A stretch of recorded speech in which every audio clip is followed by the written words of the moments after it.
We are now live. Look at this. Welcome, everyone. Come on in, come on in. So, we are having our very first official work and play replay here in Instagram and YouTube live world and Facebook live world. And I had a conversation with this lovely lady sitting over to my left or your right. And we got a chance to talk about how she is bridging the gap between, Black women and their financial freedom.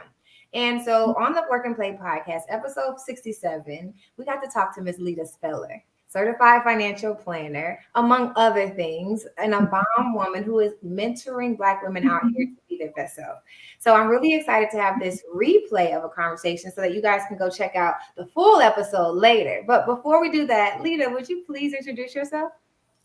Yes. And thank you for kind of semi-introducing me. I appreciate it. Now you got so much more. No, that was great. That was awesome. Thank you. So I'm Leida Speller. I'm a certified financial planner, a financial advisor based in Atlanta, Georgia. And I'm just so excited to have this conversation again. The first time was just so much fun. And I'm just looking forward to catching up. Let's go. So me too. This is one, we have a visitor. And if you guys would put some stuff in the chat, let us know who you are, say hey, and let us know if you saw episode 67 of the Work and Play podcast. If you haven't, stay tuned. We are in for a good conversation. So we're only here for a moment. One, I'm going to go live on Instagram too, so the folks can know how to find us. This will be our first time. For my family on Facebook and on YouTube, I am Arielle. This is Leida Speller. This is our first time going live on this platform. However, we both have presence on LinkedIn. You're on LinkedIn, right? I am. And I am mostly on Instagram, but I also do LinkedIn as well. And so let's get a little bit into the conversation. So Leida, and I'm going to Instagram live it. So if you guys have questions, go ahead. Find us on YouTube right now at Arielle Young. If you go to YouTube Live, we're going to be on live there. That way you can ask Leida all the questions that you have after we get into this conversation. All right. So Leida, really quick, for the folks who did not see our episode, how did you get your start in financial services? Wow. So I got my start in financial services many years ago. I won't tell you how many years ago because I'm not even going to date myself like that. But I got my start in financial services many years ago. So this is going to date me right here. There was an ad in my local newspaper about a mutual fund company or advertising a mutual fund company opening up an office in my city and hiring a team of folks to kind of be its inaugural group opening that office. And, at the time, I didn't have a specific career direction. Like I wasn't feeling like, oh, I want to do this or I want to do that. But I was seeking and exploring and just really interested in growing professionally or starting a professional career. And so I applied and went through the process, not knowing what a mutual fund was even, but it did pique my interest. And the rest is history. Yes, and that's the part that I got intrigued about in your story the first time. It's kind of like nostalgic when we had our podcast. Honestly and truly, you talk about like dating yourself, but when I think of someone who's in financial services, sometimes I think a pro could be someone who knows their way around banks and bank accounts and like highs and lows of the market and stuff like that. So the wisdom on one side is absolutely admirable, especially when you think about like just wanting to reach out to someone and get guidance from someone who knows what they're talking about. But the other part of your journey about you being super duper like just explorative, like exploratory with your career, that was like super refreshing to hear. Like when you were growing in your career as a young professional, what was the like general wisdom, like career advice that you used to get about which way to go in your life? I think what I would get most from people was, people always just encouraging me to work hard, just work hard, just work hard, just work hard, work hard. And it's really interesting because in retrospect, I look back on that, and of course, that is absolutely important. I think, and when I think of work hard today, it's not in the sense of you need to be toiling day or night, at tasks, but I think of it as you need to be committed to what you're doing. You need to put in, what is necessary and beyond, right? To accomplish what it is that you're wanting to accomplish. And so I heard that all the time, just work hard, just stay at it, work hard, because it can be a pretty difficult industry depending upon where you are in this space.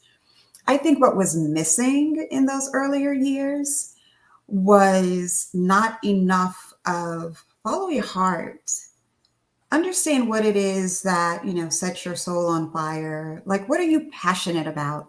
I never heard it. It was rare to hear that. And as I matured and kind of grew my pool of relationships, and during, again, my own exploring in different areas, I started to tap into that more and maybe even attract that more.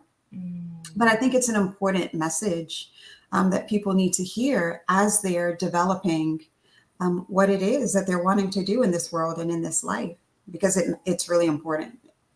Were you like dismissive of the old advice of like work hard? Because it's like you hear it and you're like, what does that even mean? But at the same time, you were a hard worker. Like, guys, if you guys hear her story, like, she is a hard worker. She's the epitome of a hard worker. So you obviously listen in your actions. But were you like receptive? Do you think you were receptive of that feedback early on? I was. And I think my interpretation of it was too narrow. And so I really did perceive it as, oh, it means showing up at 8 in the morning and not leaving until 8 at night. Oh, it means working on the weekends, working through the weekends. Oh, it means going to get my kid from daycare and bringing him back to the office and continuing to work. Right. That was my interpretation of it, which was very, very, very narrow. And what I eventually learned is that burnout is real. And, you have to take care of yourself. So 100%, 100%. That really makes me think about, so you taking heed on that guidance reminds me of the clip that we shared of you, which you're saying your number one investment is yourself. Investing in yourself and your skill set is your number one asset that you can invest in, and then you'll be able to develop other financial vehicles, financial assets. That's the clip. That was my favorite clip. And I posted that one on Instagram and LinkedIn and Facebook because I'm like, you guys have to hear this. I learned about the wealth triangle after I quit, right? And then I learned about building my skill set. But before then, it was just, how do I work harder on myself than I do on the job? So listening to you give that first building block about how to build financial wealth and financial freedom, I think we should kind of switch gears a little bit into your expertise, because I think there are a lot of people who could use a little bit more of that guidance after they develop their skill set and invest in themselves. I would love for us to like kind of walk them through the process of how they can start to develop their financial wealth. So you've had a long day, and I'm sure you could think of like one conversation that you even had today that kind of resonates with someone. But when you think about the journey that you take women on as they try to, become more financially literate, build wealth in their careers, what are some of the first like preliminary conversations that you have with some of your clients to help them go down that road of building wealth? I think the first step for me, and I think, different advisors approach the work, differently for sure. But for me, it is important that my advice that I give to clients be attached to a vision that my client has for her life, right? So, okay, we can accumulate wealth, we can accumulate assets, and we can do all of these things that change your balance sheet. Yeah. But those assets are there for a purpose. They're not there for you to look at your statements growing every month or every quarter, right? They're there because they're things that you want to do, create, be, have, and experience in your life. And so for me, it is really understanding what that is, right? Where do you want to live, or how do you want your family to look? How do you vacation? Where do you vacation? What do your expenses look like? How much of an emergency reserve do we need to build? How much do we need to accumulate for retirement? How much do we need to accumulate for the, down payment on the house? How much debt do we need to eliminate, right? So really understanding what it is that you want to accomplish and making sure that the advice and the recommendations that I give you are directly tied to getting those things done or bringing those things to life. You make me think of like manifestation and visualization. Part of Mm. what I do in coaching as well is like we can't create an exit strategy out of corporate unless we know exactly what you're leaving for. Because you can say like, "Oh, I'm ready to fire my boss," but what are we going towards? What's the vision that we're creating a plan for? Right? And Mhm. so like it resonates so much when you think about like before we do a financial plan, what's your vision? Where do we want to go so that it's applicable? And then I think about limiting beliefs, right? I deal with limiting beliefs with my client in my line of work. So I know you deal with limiting beliefs. What are some of the things that you hear back that are rebuttals when they're like, okay, well, yeah, I want this, but I'm so far away from that? Yeah. So that is huge.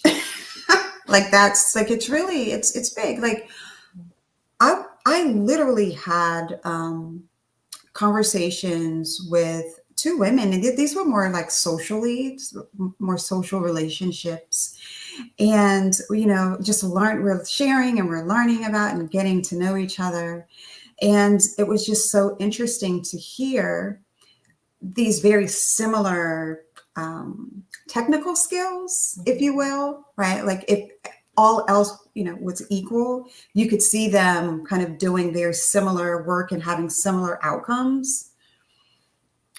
But then you listen and you observe, and one is making $400,000 a year, and another one is making barely over $60,000 a year, right? So these very different things that are happening, in their lives, and you just see how one just sees this huge vision for her life, and she sees herself in a very different way than the other. And so I think that, and not just in the people that we meet professionally, but just in our lives in general, I think we can all say that we encounter um, people, and even in our own lives and in our own moments and challenges, there are just opportunities where we can maybe show up differently and be bigger and bolder and more courageous.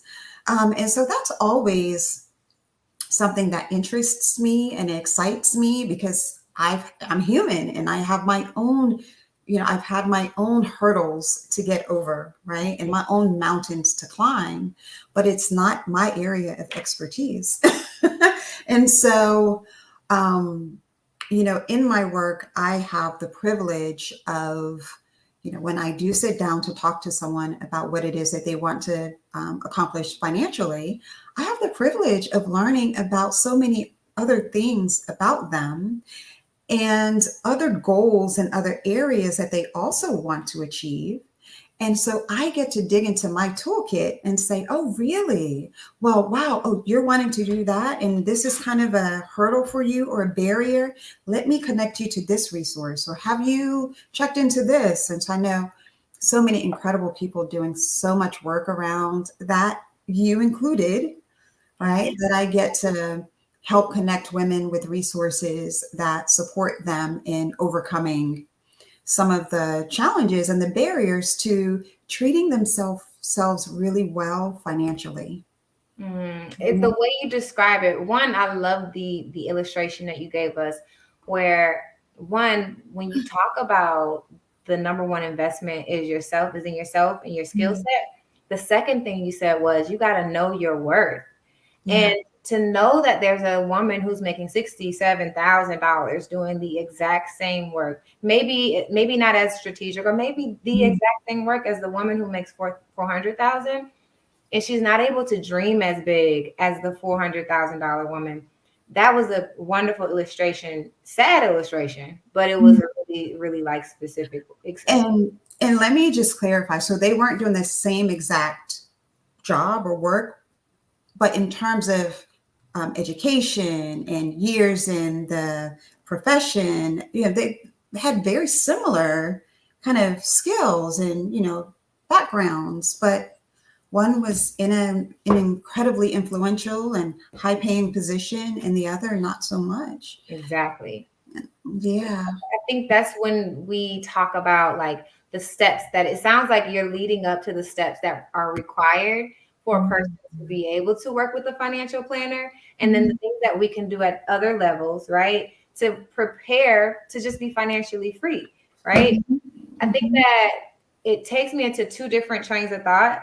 One is like how you identify with like your clients, because if you guys saw the episode, and I'm looking at Instagram and I'm looking at you guys, you shared both your personal journey Mhm. and you shared your career journey. Mhm. So I'm thinking on one side, what does a client who you've resonated with, who you've like, I know your story. I know exactly what you're going through, and I know exactly how you want to get to where you want to go because I've been there.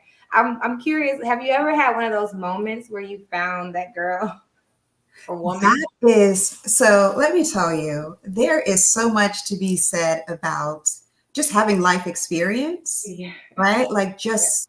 just going through life, and as you're going through life, you're taking in the lessons, you're learning, you're moving forward. I think I am just in just full bloom and harvest from having, and prayerfully I have some more decades to go. you know, but let's look for.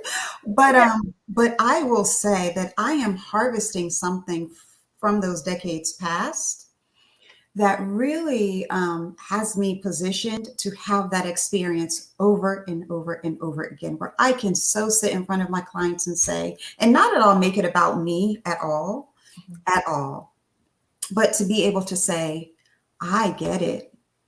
Like, I hear you, I understand you. You are not the first, to be going through this. And oh, by the way, it's not the end. Like, we can so make this the beginning, right? Like, we can so Yes. make this the beginning of something very new and different for you.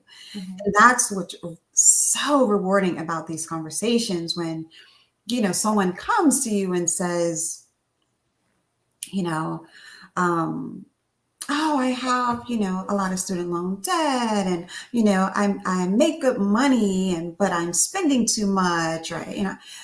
Okay, that's not where you want to be based on what you're sharing. I get it. But we get to start something new. We get to start something new. We get to make different choices. We get to develop new habits. We get to create a plan. We get to implement a plan, and we get to take action. And I just find that just really rewarding. Yeah, you spoke specifically to like a pain point that I know a lot of people are dealing with. It's that spending. You spent more than you earn, or you spent, you can only pay, you owe more than you earn, right? And so the debilitating feeling that someone might have about changing their life, right? When they have done so much like spending, and they haven't had very much financial literacy.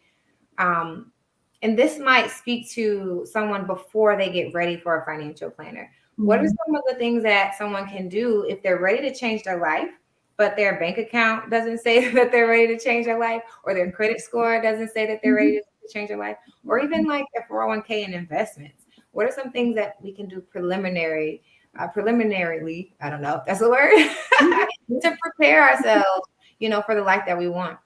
Yeah. I would say the foundation of any solid financial plan is a budget. Know what your cash flow situation looks like. Don't just feel the pain at the end of the month. Like, know it quantitatively. Know what's coming in, know what's going out, understand what you can't eliminate and what you can. Well, first of all, understand that, right? What's coming in, what's going out. Mhm. Do you have money left over? If so, wonderful. What can you do with it? How can it serve you and your goals?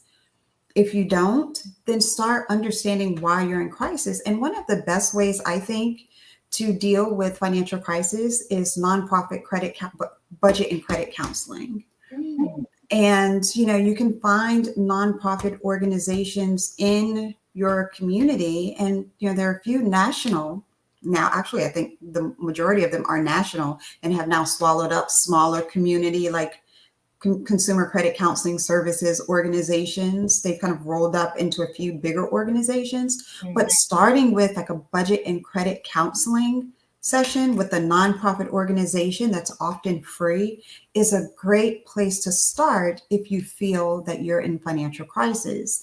And determining whether or not you're in financial crisis, again, isn't just about feeling the stress of collectors calling or whatever, but it is sitting down saying, okay, this is what I bring in and this is what is going out, and Yeah. going and getting help.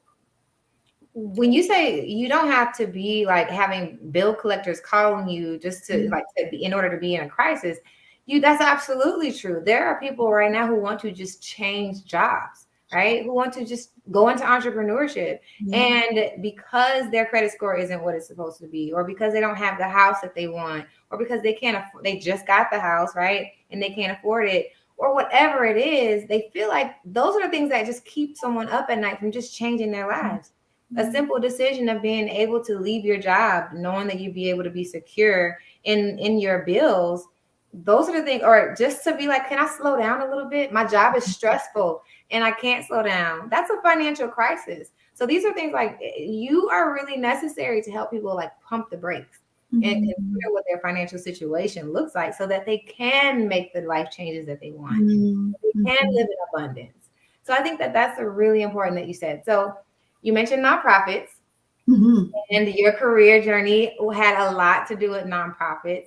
You Yeah. went from, honestly, you went from the corporate space to the nonprofit space, which I did Mhm. as well, and then into entrepreneurship. So, Mhm. in terms of your career journey, what are some of the things that you've been up to since we had our last interview? Working. Yes. Just working a lot. And it's a great thing, but yeah, I've been working a lot. Um, and in my work, it's interesting because I'm telling you, I just love what you do so much. And it is so important to people really optimizing their financial and maximizing their financial future, because I believe that your best opportunity for your highest earning potential is in a space that you love, right? Doing what you love. And who do you have to be to have the courage to step out in the world and do and be and go for what you love? And I think coaches play such an important role in that process when you're transitioning from something like corporate to entrepreneurship, or you're making a career change. Like, I just cannot say enough how much I appreciate coaches. I keep one, and I have for years.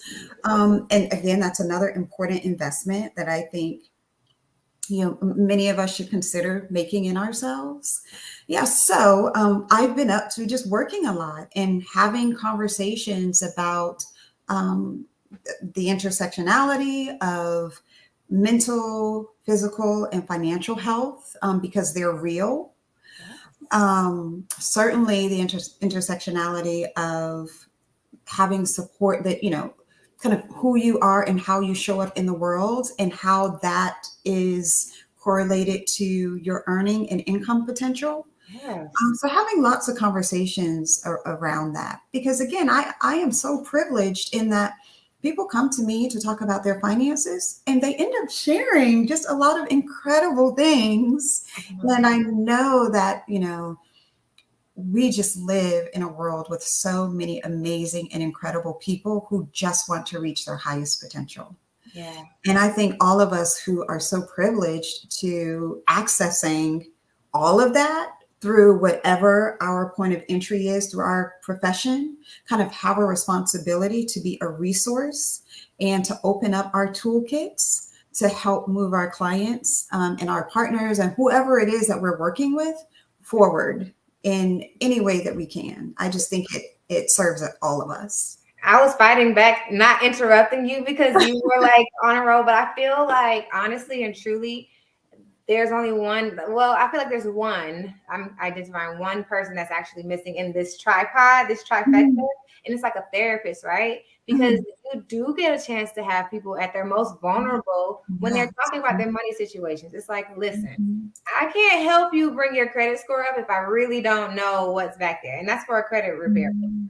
But for Right. you to be able to help someone build wealth, I can't Mhm. help you if you can't tell me what assets you truly have and which ones that you're not really confident in, or Yeah. how this man, may, encourage you to invest in something. And Mhm. that is, something that you have going on in your bank account. So these are Mhm. conversations that you get to have, right? Yeah. Same thing happens on my end. And then a therapist is that person that helps him, like you said, increase that mental health, where it's a trifecta. Your career, your money Mhm. situation, your family, they all affect how you Mhm. operate and how you show up in this life. So you're right. Like, I think Mhm. that we are all kind of like tag teaming our clients in the sense that we make sure that they're Mhm. whole, 100% whole in all of the different areas of their life.